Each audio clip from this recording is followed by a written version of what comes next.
AP మద్యం కుంభకోణం case అనూహ్య మలుపు తిరిగింది.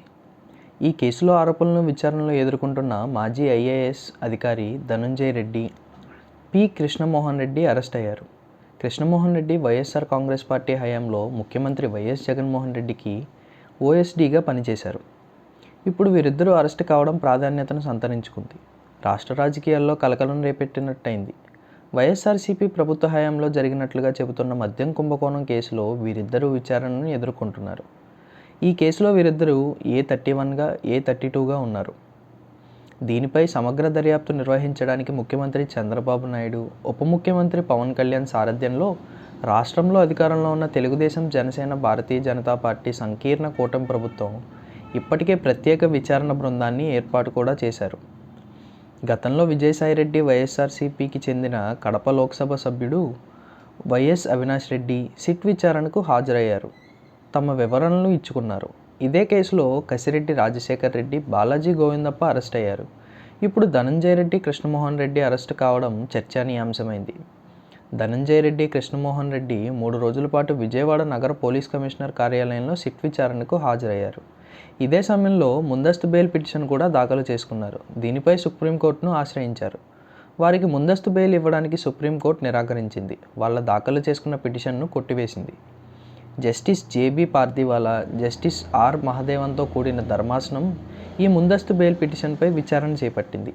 కృష్ణమోహన్ రెడ్డి, ధనంజయ రెడ్డి, బాలాజీ గోవిందప్ప తరపున సీనియర్ అడ్వకేట్లు అభిషేక్ మను సింఘ్వి, వికాస్ సింగ్, సిద్ధార్థ్ దవే తమ వాదనలు వినిపించారు. ప్రభుత్వం తరపున సీనియర్ అడ్వకేట్లు ముకుల్ రోహత్గి, సిద్ధార్థ్ లూథ్రా వాదించారు. ఈ కేసును రాజకీయ కుట్రపూరితమైనదిగా అభివర్ణించారు. మద్యం కేసులో వీళ్ల ప్రమేయం ఉన్నట్లు ఆధారాలు లేవని అన్నారు.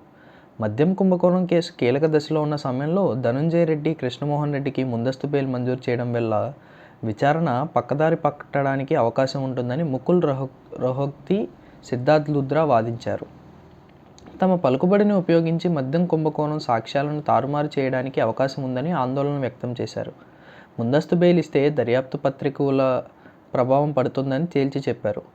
ముందస్తు బెయిల్ను మంజూరు చేయడాన్ని తీవ్రంగా వ్యతిరేకించారు. ఇదే కేసులో బాలాజీ గోవిందప్ప అరెస్టు అయిన విషయాన్ని జస్టిస్ జేబీ పార్దీవాలా ధర్మాసనానికి వివరించారు.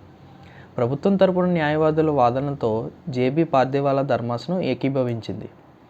ముందస్తు బెయిల్ ఇవ్వలేం, మీపై తీవ్రమైన ఆరోపణలు ఉన్నాయి. ప్రత్యేక దర్యాప్తు బృందం దీనిని ప్రతిష్టాత్మకంగా విచారిస్తోంది. విచారణకు భంగం కలిగించేలా న్యాయస్థానం ఎలాంటి రక్షణ కల్పించలేదు. విచారణ మధ్యలో ఉండగా దీనిపై ఎలాంటి నిర్ణయం తీసుకున్నా అధికారులు చేస్తున్న ప్రయత్నానికి భంగం కలుగుతుంది. ఈ నేపథ్యంలో ముందస్తు బెయిల్ పిటిషన్లను కొట్టివేస్తున్నామని పేర్కొంది. మద్యం కుంభకోణంలో కర్మ క్రియ కసిరెడ్డి రాజ్ కసిరెడ్డి అయితే ఆయనకు అన్ని విధాలా సహకరించింది ధనంజయ రెడ్డి, కృష్ణమోహన్ రెడ్డి అని ఈ కేసు విచారిస్తున్న ప్రత్యేక దర్యాప్తు బృందం పేర్కొంది. ప్రస్తుతం కేసు విచారణ కీలక దశలో ఉందని, ఇప్పుడు ముందస్తు బెయిల్ ఇస్తే విచారణపై ప్రభావం పడుతుందని, సాక్షులను కూడా వీరు ప్రభావితం చేసే అవకాశం ఉందని సుప్రీంకోర్టుకు తెలిపారు. ఈ నేపథ్యంలో సుప్రీంకోర్టు వారి బెయిల్ పిటిషన్లను కొట్టివేసింది. ఈ విషయం తెలుసుకున్న మాజీ ముఖ్యమంత్రి వైఎస్ జగన్మోహన్ రెడ్డి ఆందోళనకు గురయ్యారని సమాచారం.